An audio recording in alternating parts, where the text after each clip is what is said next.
2021년 전국 한인연합감리교회 사순절 특별새벽 연합성회 3월 9일 말씀을 전하게 된 조지아주의 유난 한인교회를 섬기고 있는 남성원 목사입니다.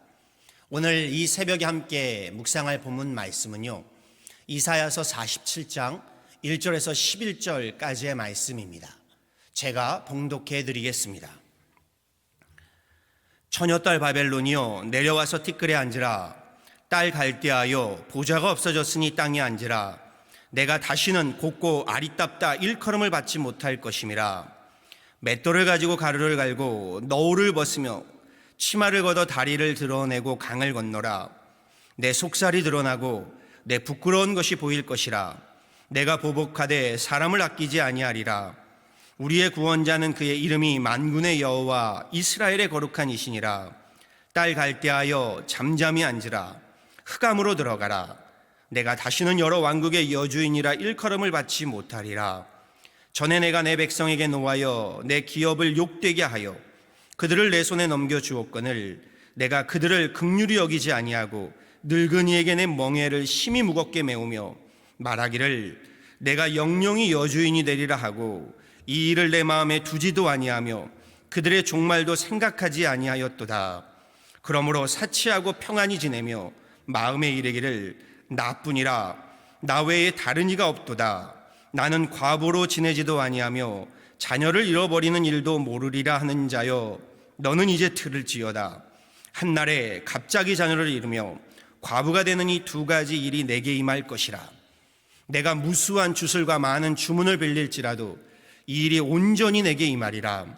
내가 내 악을 의지하고 스스로 이르기를 나를 보는 자가 없다 하나니 내 지혜와 내 지식이 너를 유혹하였음이라.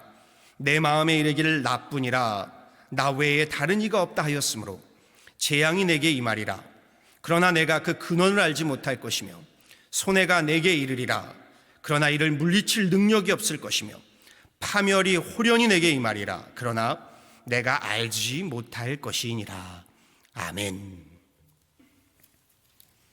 제가 모셨던 목사님 글에서요, 도반이란 말은 주로 불교에서 사용하는 단어이지만 깨달음을 목적으로 함께 길을 걷는 벗을 의미하고요, 나가 도를 함께 수행하는 자들을 칭하는 말이다라고 했습니다.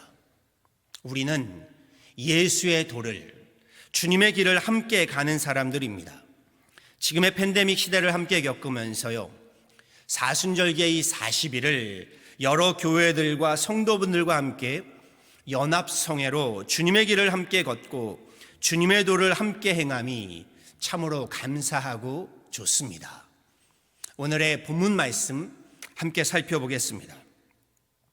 먼저 이사야서는요, 총 66장으로요 신구약 성경의 66권을 압축하고 있음을 앞서 목사님들께서 전해 주셨습니다. 구약 39권과도 같이요, 이사야서의 전반부 39장까지는 이스라엘의 과거의 죄악과 심판에 대한 이야기가 주를 이루고 있고요, 신약 27권과 같이 이후의 27장은 이방 나라들의 심판과 미래의 이스라엘의 회복과 메시아의 오심, 그리고 도래할 하나님 나라의 영광에 대한 소망의 메시지를 전하고 있다라고 했습니다. 역사적으로도요, 이사야서는 세 개의 시대로 구분되어진다라고 했습니다. 1장에서부터 39장까지는요 기원전 8세기의 역사를, 40장부터 55장까지는 기원전 6세기 바벨론 포로기의 역사를, 56장부터 마지막 66장까지는요 포로기 이후의 역사를 기록하고 있다라고 해서 제1이사야, 제2이사야, 제3이사야로 구분되어진다라고 하였습니다. 함께 봉독한 이사야 47장은요 제2이사야에 해당되는 이사야의 후반부의 바벨론 포로기 시기로요, 이스라엘은 예루살렘이 바벨론에 함락되고요, 나라와 민족은 바벨론 제국의 포로가 되어버린 암흑기의 때입니다. 반면에 바벨론 제국은 영화를 누리며 형통할 때에 이사야 선지자를 통해 선포하시는 하나님의 말씀입니다. 본문에서 이사야 선지자가 전하는 말씀이 놀랍습니다. 주변 국가들을 점령하고요, 이집트 제국과 아수르 제국까지 무너뜨리고 승승장구하면서 세계를 주름잡고 형통을 누리던 바벨론 제국을 열방의 여왕으로 비유하면서요, 건재한 그 바벨론 제국이 패망하고 멸망하게 될 것을 예언하고 선포하고 있기 때문입니다. 1절 말씀 함께 보시죠. 처녀딸 바벨론이요 내려와서 티끌에 앉으라. 딸 갈대하여 보좌가 없어졌으니 땅에 앉으라. 내가 다시는 곱고 아리따다 일컬음을 받지 못할 것이라. 5절의 말씀도 동일합니다. 딸 갈대하여 잠잠히 앉으라. 흑암으로 들어가라. 내가 다시는 여러 왕국의 여주인이라 일컬음을 받지 못하리라. 여왕의 보좌가 없어지리니 보좌에서 내려와 티끌에 땅에 앉으랍니다. 다시는 여왕의 그 곱고 아리따움을 보지 못할 것이요 바벨론 역시 흑암에 들어가 잠잠히 앉게 될 것이다 라고 말씀하십니다. 2절과 3절 말씀도 보시죠. 맷돌을 가지고 가루를 갈고 너울을 벗으며 치마를 걷어 다리를 드러내고 강을 건너라. 내 속살이 드러나고 내 부끄러운 것이 보일 것이라. 내가 보복하되 사람을 아끼지 아니하리라 라고 말씀하시죠.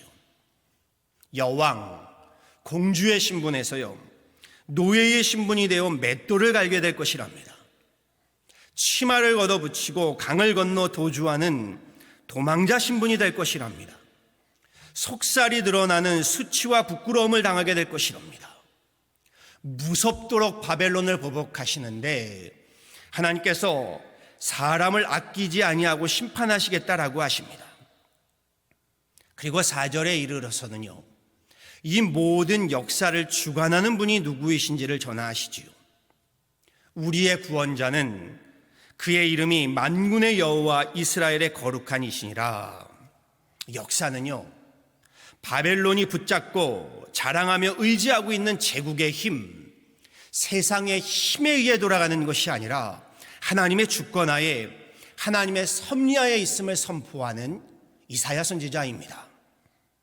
바벨론 식민지 신분으로요 제국을 향해 핍박과 박해는 물론 죽음까지도 감수하면서 하나님 심판의 메시지를 전하는 이사야 선지자의 담대한 믿음이요 그의 신앙이 큰 도전이 됩니다.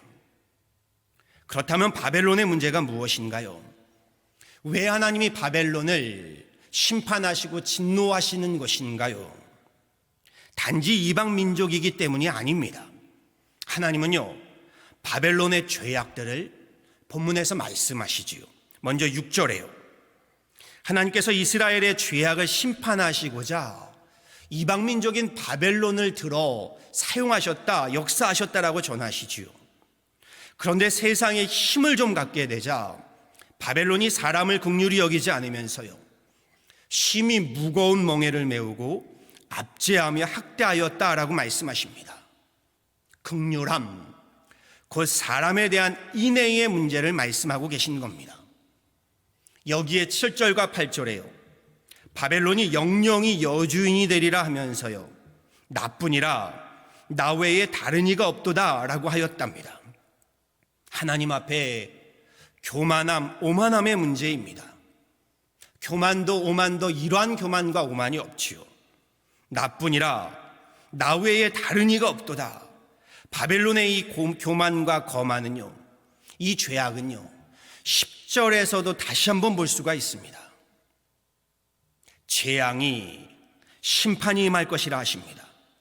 하늘의 재앙, 하나님의 심판이 임할 것이니 9절에서요 무수한 주술과 주문을 빌릴지라도 소용없고요 10절에서는 내 지혜와 내 지식으로도 소용없고요 11절에서는요 재앙을 물리칠 능력이 없을 것이며 바벨론이 알지 못하도록 호련히 갑작스레 심판이 임할 것이다 라고 말씀하십니다. 무수한 주술과 주문, 무엇을 말씀하시나요? 저들이 하나님을 경시하고 무시하며 종교적 우상의 능력을 이야기하지요. 그 무용지물이 될 것이다 라고 말씀하십니다. 바벨론이 지혜와 지식을 자랑하나 하늘의 심판이 임함도 알지 못하는 어리석음이 될 것이다 라고 말씀하십니다. 하나님의 진노 앞에 재물과 군사의 제국의 힘, 세상의 힘이 무용지물이 될 것을 말씀하고 계십니다. 우리 건강의 힘을요, 체력이라고 말하지요. 지혜의 힘을 지력, 지식의 힘을 학력, 돈의 힘은 재력, 정치의 힘은 권력, 나라의 힘은 국력, 이러한 힘들을 실력 또는 능력 이렇게 말합니다. 여기에 해당되는 공통적인 개념이요, 힘의 논리이지요. 믿음도 이 힘의 논리를 적용해서요, 우리 영적인 능력을 영력이라고 말하곤 합니다. 한자성어로요, 재력과 권력, 권위와 권세를 갖추고 호화로운 영화를 누리는 것을 부귀영화라고 말합니다. 바벨론 제국이 누리던 부귀영화의 형통함이요, 죄는 아닙니다. 바벨론 제국이 누리던 그 제국의 힘, 세상의 힘이요, 악은 아닙니다. 문제는 부귀영화의 세상 힘을 좀 갖게 되고요, 형통하게 되면서 교만하고 오만해지는 죄악의 문제인 겁니다. 하나님께서 바벨론에게 허락하신 부귀영화의 형통함으로요, 하나님을 경외하고 사람을 사랑하라 라고 하셨더니 그 형통함으로 도리어 하나님 자리에 앉아서요, 나 외에는 다른 이가 없도다 하며 사람을 압제하고요, 학대하며 부패한 저들의 교만함, 오만함이 문제인 겁니다. 잠언은요, 하나님을 경외함이 지혜의 근본이라고 전합니다. 여호와를 경외함이 지식의 근본이라고 전합니다. 그런데 되레 그 지식과 지혜로요, 하나님 부인하고 부정하는 저들의 거만함의 문제인 겁니다. 신앙도 동일합니다. 성경의 인물들 가운데는요, 처음에는 겸손하게 하나님의 부르심에 순종하다가 승승장구하게 되면서요, 힘을요, 곧 영력을 갖게 되고 권세를 좀 갖게 되면서요, 교만함과 오만함에 빠져 도리어 하나님 심판에 이르게 된 인생들이 제법 많이 등장합니다.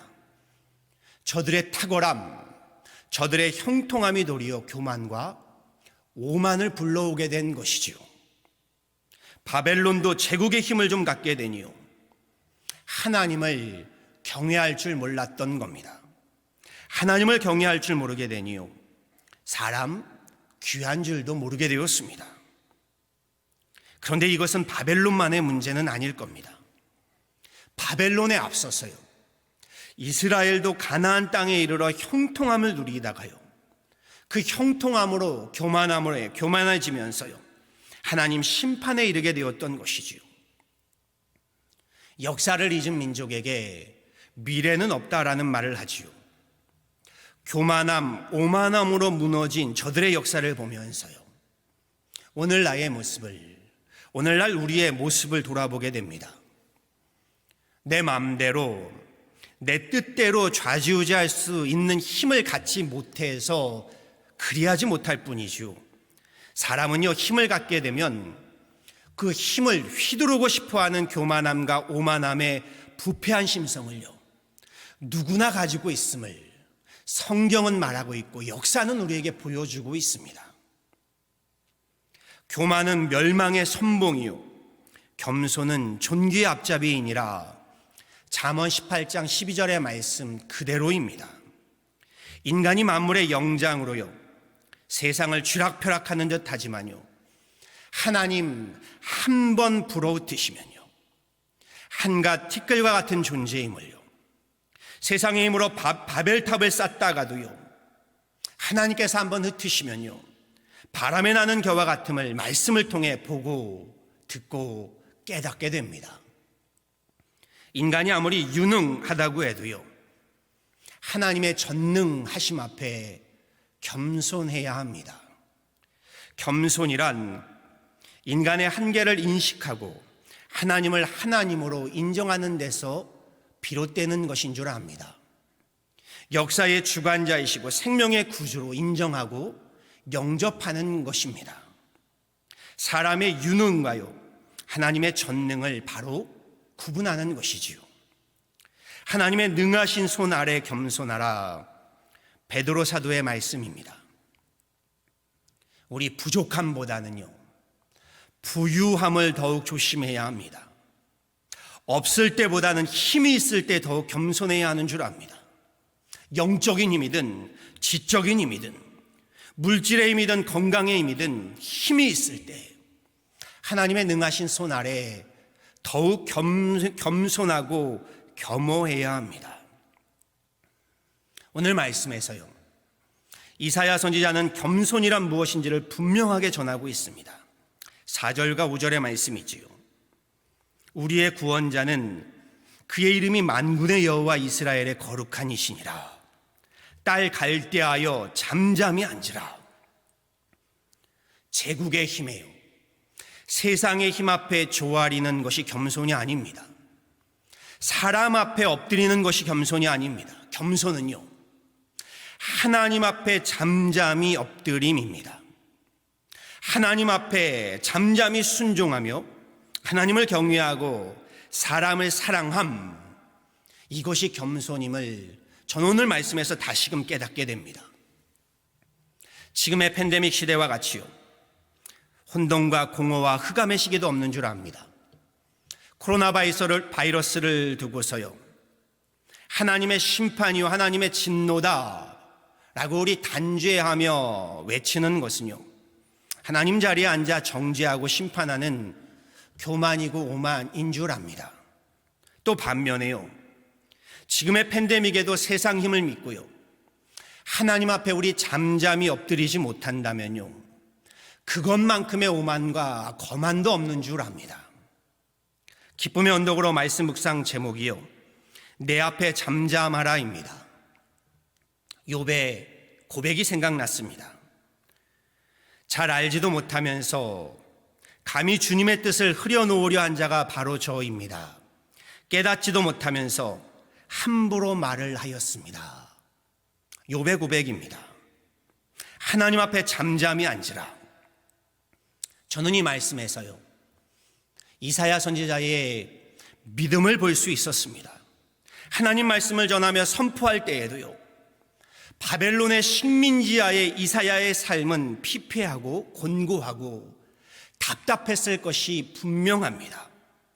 위협과 핍박과 협박도 받았을 겁니다. 나라가 무너졌고요, 가정과 기업이 황폐해진 식민지 현실의 문제도 아직 해결된 것이 아닙니다. 세상 힘 믿고요, 하나님 경시하고 사람을 짓밟는 바벨론 제국이 큰 소리치고 있는 상황입니다. 그처럼 혼돈과 공허와 흑암의 상황 속에서도요, 이사야 선지자는 하나님 앞에 잠잠하라 라고 명합니다.